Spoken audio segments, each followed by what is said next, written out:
Hello and welcome to my channel. I am Jasmine, aka Dash of Jazz, and I talk all about cooking, traveling, and living well. Today we're in my kitchen and I'm going to show you how to make my pumpkin apple spice cake. It is everything that's great about fall, bundled into one beautiful bundt cake and topped off with maple cream cheese frosting. Let's get into the details.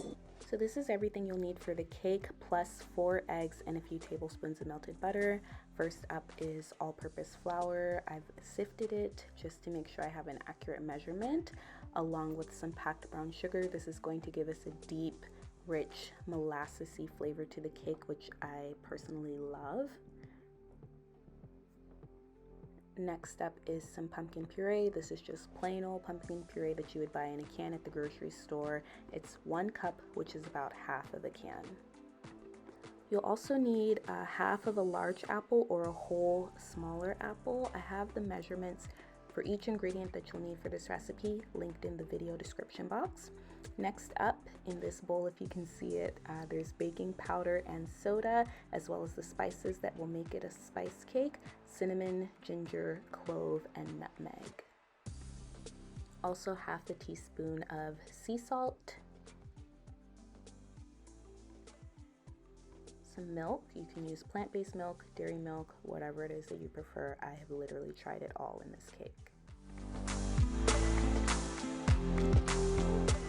So first we're going to whisk together all the dry ingredients. I'm adding the sea salt to the flour along with that baking powder, baking soda, and the spices I just mentioned, and I'm just going to whisk everything until it is uniform.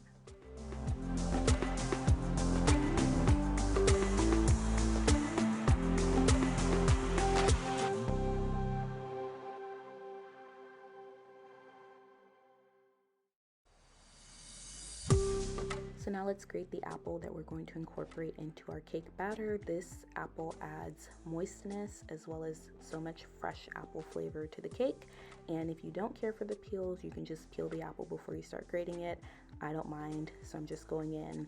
This takes about a minute to do, and you could also make really quick work of this task by running the apple through your food processor with the shred plate attached. So now let's assemble the wet mixture. I'm going to combine the brown sugar, of course that pumpkin puree, along with the milk. This is where I add the melted butter and the eggs as well. We're going to add this to a stand mixer with the beater / scraper attachment and let it go to work.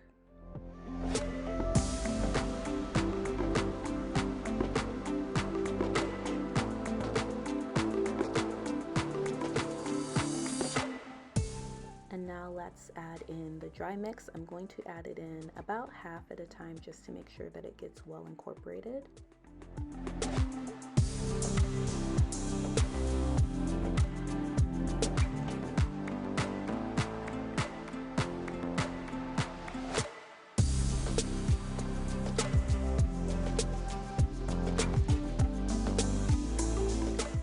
And it should look like this. Very pretty.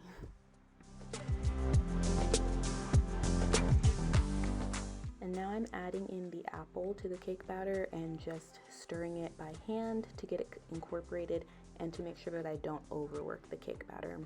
Then transfer everything into my trusty nonstick bundt pan. I love this one. I will link it in the description box for you as well. While the cake bakes about 45 minutes, let's make that maple cream cheese frosting. You will need powdered sugar, of course some maple syrup, as well as butter. We're going to melt this to make the frosting. I just popped this in the microwave for like less than a minute. Vanilla extract, not vanilla flavoring or vanilla essence or any of that imitation. Use real extract for the best flavor. And then of course cream cheese. I use a cream cheese block as opposed to a cream cheese spread. Adding each of the ingredients to my stand mixer bowl, and for whatever reason I'm using the whisk attachment here, which you'll see in a second is not ideal. You'll want to use that same scraper beater attachment that I used earlier for the cake batter, so I had to step to the side real quick and switch those out, but as you can see, the maple syrup, the vanilla extract, all of that good stuff gets added, and now we have the right attachment, and it's going to whip up the frosting like this.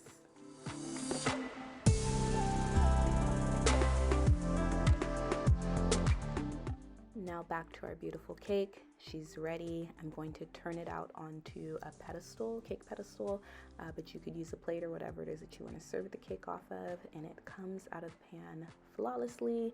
You can see there's a little piece there that was stuck, but that's okay.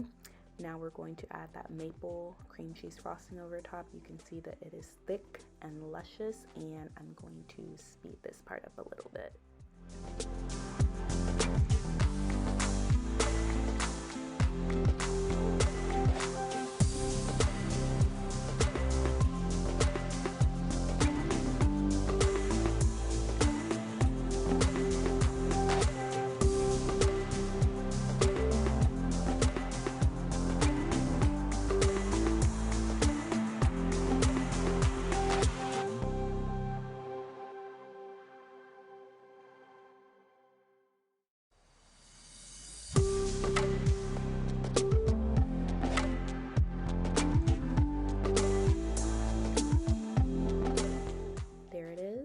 Now all that's left to do is dig in and enjoy, and if you enjoyed watching this video as much as I did making it for you, please give it a thumbs up.